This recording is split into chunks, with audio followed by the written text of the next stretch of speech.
ये पौराणिक मकान है। कुछ दिनों के बाद शायद आपको ये ढांचा देखने को नहीं मिलेगा।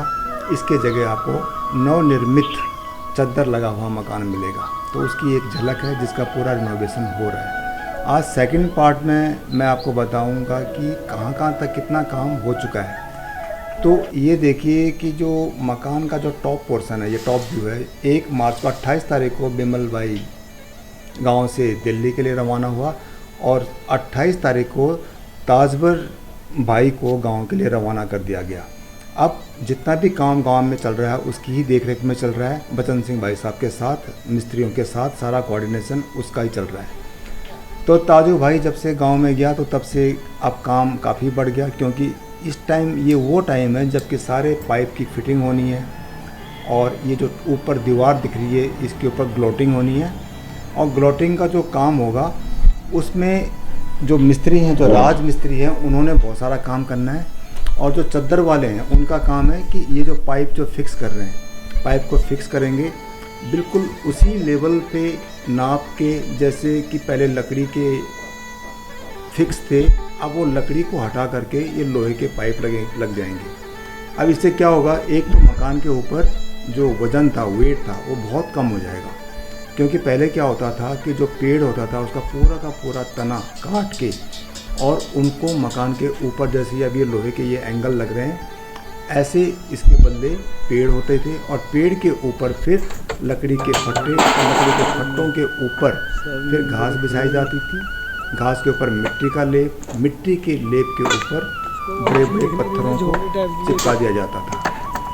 जब ये मकान बना था तो उस टाइम क्या था कि इसके अंदर कोई भी सीमेंट, रेत, ईंट, बजरी, किसी भी चीज़ का कोई काम नहीं हुआ था। खाली मिट्टी से ये पूरा मकान बना था, पत्थर से मकान बना था। और जब पत्थर, मिट्टी और पेड़ तीनों का अगर आप मिला के देखो तो इनका वजन बहुत ज़्यादा होता था।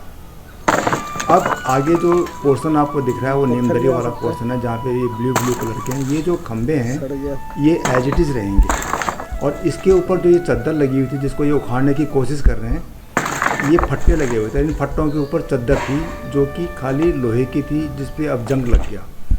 अब ये डिसाइड हुआ कि इस चद्दर को भी हटा दिया जाए, इसके बदले भी नई चद्दर लगेगी।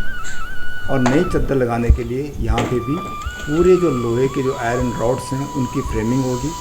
फ्रेम होने के बाद उनको जाम किया जाएगा। जाम करने के बाद फिर उसके ऊपर ऐसा, जैसे ये जाल आगे दिख रहा है, पीछे दिखाई दे रहा है, सेम नीमदरी के ऊपर भी बनेगा।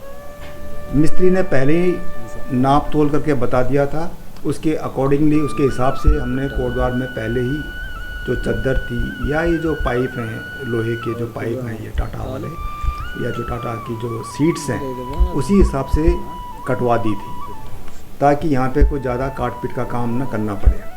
अब गांव में दूसरी समस्या क्या आ रही है कि यहाँ पे जो पावर है, बिजली है, वो उसकी जो वोल्टेज है बहुत कम हो जा रही है, डिम हो जा रही है। अब उससे क्या हो रहा है कि जो कटिंग का काम है वो थोड़ा सा कम हो जा रहा है।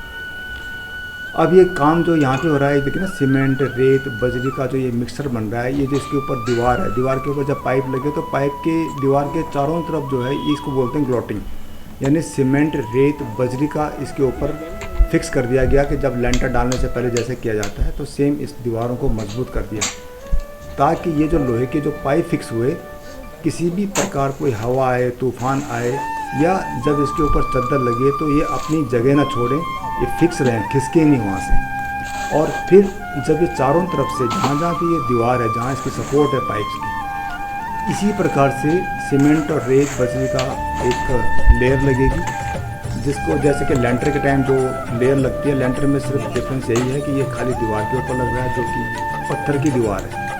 अब अमूमन क्या होता है कि आजकल जो मकान बन रहे हैं, चाहे वो गांव हो, शहर हो, ईंट के बनते हैं। इस मकान को ट्रेडिशनल लुक देने के लिए पूरे पत्थर का ही बना और सारा पत्थर जो इस पर पहले लगा हुआ था वही यूज हो रहा है। इसकी दीवारों की अगर आप चौड़ाई देखें तो इससे आपको अंदाज़ा लगा सकते हैं कि ये अर्थ क्वेक रेसिस्टेंट मकान भी है। अगर 4-5 रिएक्टर का अगर अर्थक्वेक भी आता है तो ये मकान उसको झेल लेते हैं। उसका कारण सिर्फ यही है कि ये जनरली शहर में क्या होता है, सिंगल ईंट की या डब ज़्यादा 9 इंच की एक दीवार बनती है और वो भी एक ईंट के ऊपर एक ईंट रखते हैं जिससे वो ढह जाती है, जो कि गांव में ऐसा नहीं है। तो इसीलिए हम लोगों ने भी ये डिसाइड किया कि मकान का जो स्ट्रक्चर होगा वो पौराणिक रहेगा, उसका जो लुक आए वो भी पौराणिक रहेगा। फ़र्क सिर्फ ये हुआ कि अब पत्थर के बदले चद्दर लग जाएगी। आगे के जो ये खंभे थे नींदरे में अभी आपने देखे जो ब्लू कलर के, ये भी एज इट इज़ रहेंगे ताकि इसकी जो सुंदरता बरकरार रहे। उसमें आशा करता हूँ कि जो मकान के जो प्रोग्रेस है, जो कार्यकलाप है, आप लोगों को पसंद आ रहा होगा। यदि आपके कोई सुझाव हों तो आप मेरे को कमेंट करके, टेलीफ़ोन करके देने की कृपा करें ताकि मैं उसको इम्प्लीमेंट कर सकूं। एक बार मकान बन जाएगा उसके बाद फिर सुझाव की भी कोई अहमियत नहीं रह जाएगी। तब तक आप लोग मस्त रहें और मेरे साथ ये जो गीत है इसको गुनगुनाइए। खुश रहिए। नमस्कार। मेरे फूलों की दुकान मेरा बन गया मकान, मेरे फूलों की दुकान मेरा बन गया मकान, ओ मेरे फूलों की दुकान मेरा बन गया मकान, मेरे